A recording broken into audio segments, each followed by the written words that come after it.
Good afternoon, and first of all, I'd like to thank President Farina, ANIA, my colleagues who at Treasury have worked on the event, all the speakers, the participants, all of you who have resisted until 4 p.m. Bravely, and so I'll try to be as brief as possible. But, much has been said. We see evidence of growing natural hazards by the day. Even this summer, just to give an example, I was relaxing on an Italian island, and suddenly, as the sun set, I saw a fire on the coast. And the fire kept going until the following morning. And it's really something that pains me to see, and it's not even the most serious of the things that we have had to witness in recent years. Even yesterday, the developments with the flooding in parts of Italy. So clearly we have evidence of unprecedented economic and social costs, and we need to find innovative solutions to close protection gaps against natural hazards. The insights that we learned during today's conference underscore the importance and urgency of addressing protection gaps in disaster risk insurance through a multi-stakeholder collaborative effort. The different perspectives and expertise brought to the table underscore the complexity and the challenges that we face, while also shedding light on innovative solutions that are within reach. Given the frequency and severity of natural disasters, effective insurance coverage is essential for our economies and our societies. Today, we have explored multiple examples of what has already been achieved through multi-stakeholder collaboration, including successful example of public-private partnerships. In particular, this morning, the G7 members and insurance and reinsurance companies who have already implemented impressive programs to enhance protection against natural disasters have shared their experiences.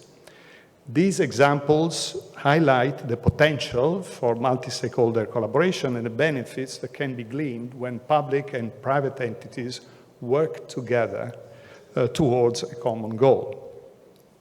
This afternoon, we just discussed the way forward for public-private insurance partnerships, examining how the insurance industry can be supported in its response to the growing occurrence of natural catastrophes. The speakers have provided us with clear and effective strategies for enhancing the resilience of our insurance systems. In all the discussions, I perceived a desire to join forces and foster an even closer collaboration between the public and private sectors, which is a key factor to improve our ability to effectively address the risks posed by natural disasters. At the same time, it is important to reach a shared understanding of what objectives should be achieved, what should be the features of effective public policies, and what are the implementation challenges. These considerations inspired the high-level framework for public-private insurance program, PPIPs, against natural hazards that was developed by the Italian Presidency of the G7. The framework is a first attempt to guide policymakers in understanding the range of possible actions to address protection gaps and enhance resilience against natural hazards. It is structured as a step-by-step guide which delves into all the phases of development of a PPIP program. The insights that were shared by the speakers highlight how every country's circumstances, types of natural disasters, and insured subjects can shape the design of public-private insurance programs. Speakers have highlighted that there is no one-size-fits-all.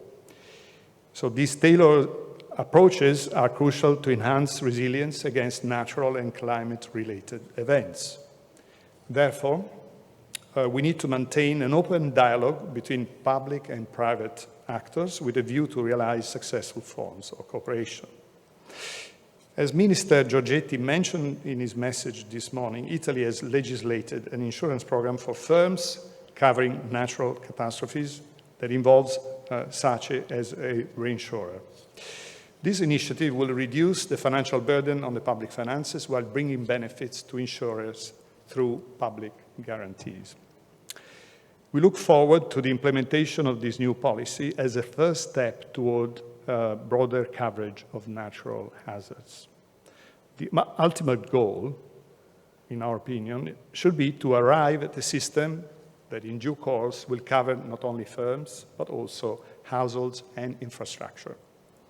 The choices concerning households would not be easy from a political point of view. However, even with the rising frequency and severity of events, the unit cost of insurance coverage should be manageable. In our view, there is scope to start thinking about possible solutions even as we focus on the first step, the one involving firms. Given the advantages of risk diversification, national schemes are extremely useful, but cooperation among countries would be even more beneficial. We believe that the EU budget and EU guarantees could play a role in the future by supporting PPIPs along the lines of some national schemes, including the one that will soon be rolled out in Italy. In this vein, it is quite positive that the European Commission recently set up a disaster risk financing expert group. Sharing national experiences is a first step towards a collaboration that should also be connected with green budgeting. In this regard, the perspectives shared by authorities from G7 countries, international organizations, and insurance industry leaders have provided valuable insights into innovative forms of public-private partnerships. Effectively designed PPIPs can address affordability issues, encourage regional cooperation, and leverage technological advancements to improve access to high-quality data. Let us take the lesson learned together with the innovative ideas discussed today and consider applying them to our respective contexts. By doing so, we could enhance our preparedness against the challenges posed by natural disasters and thus protect our economies and communities from their damaging impacts. Many thanks again for your participation and engagement. Many thanks to President Farina once again. Thank you.